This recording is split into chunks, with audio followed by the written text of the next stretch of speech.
Two big ones today. Let's talk about the richest land-based empire, the Mughals, and the final shogunate in Japan, the Tokugawa.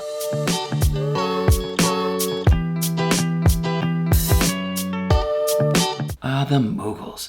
Think of the Mughals as the inheritors of the Delhi Sultanate. If by inherit you mean that they invaded, killed the people in charge of the Delhi Sultanate, and just took it for themselves. The same way the Ottomans kicked down the door of what was left of the Byzantine Empire, the Mughals are kicking down the door of what's left of the Delhi Sultanates. Something I've kind of glanced past here during this whole thing is the importance of gunpowder. All of these empires are gunpowder empires. In other words, they're in power because they use gunpowder to take power. And this isn't just a term for the Islamic empires. Sometimes textbooks or teachers will just call the Islamic empires the gunpowder empires. But do you think the Manchu won an election? You think Ivan tapped the Mongols on the shoulder and was like, hey, it's time to go, guys? You think the Safavids just enforced Shi'ism through an honor code? You think the Spanish were just kind enough to ask the Incas, hey gang, could you get down there and do a little silver mining for me? Nah, they all use gunpowder. You could rename the early modern period the Gunpowder period. Actually, one of them did not.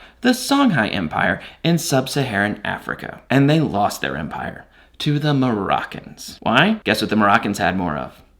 Gunpowder. Speaking of gunpowder, how were the Mughals able to take over the much larger Delhi Sultanate? Gunpowder. So the Mughals are going to go on to rule over most of the Indian subcontinent. Think of them like the Ottomans ruling over Christians and Muslims and Jews. But the Sunni Mughals are actually ruling over a massive population of Hindus. And in situations like this, if you want to survive as the ruling group, you need to get real tolerant real quick. In fact, their greatest ruler was their most tolerant ruler. He's the greatest ruler of all time, Akbar the Great. No, Akbar literally means great. So he's the greatest by definition. His name means great. The Great. And he personifies religious tolerance for this period. And when your teacher's talking about tolerance in this period, whether it was the Ottomans or the Mughals, this isn't First Amendment, freedom of religion kind of tolerance. Nah, I'm talking tolerance. They tolerated each other. And what made Akbar the Great great was that he went beyond tolerance and actually tried to understand these other belief systems. Besides tolerance and gunpowder, you probably associate the Mughals with their architecture like the Taj Mahal. Or maybe you remember them for their unique tax collection style where they would take existing elites,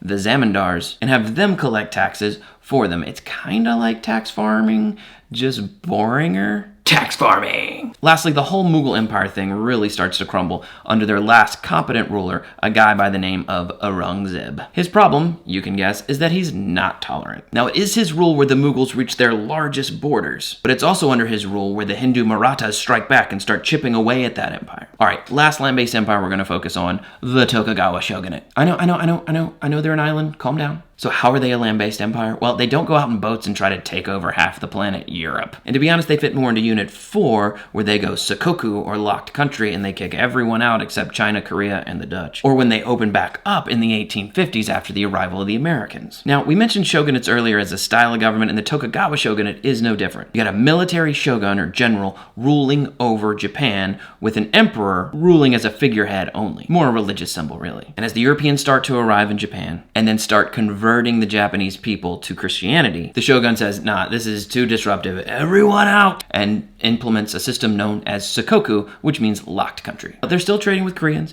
they're still trading with Chinese, but as for the Europeans, they are locked down. Having said that, they do allow trade with one group, and it's arguably the least invasive European group, the Dutch. The Dutch trade off the coast of modern-day Nagasaki on a man-made island known as Dashima. And from then on, everything the Japanese learn about the outside world, they call Dutch learning, because they're learning it from some Dutch guy. And again, this policy lasts into the 1850s, well into Unit 6, when the United States shows up on their black ships, steamships, covered with guns, something Japan needed to learn how to do. Done.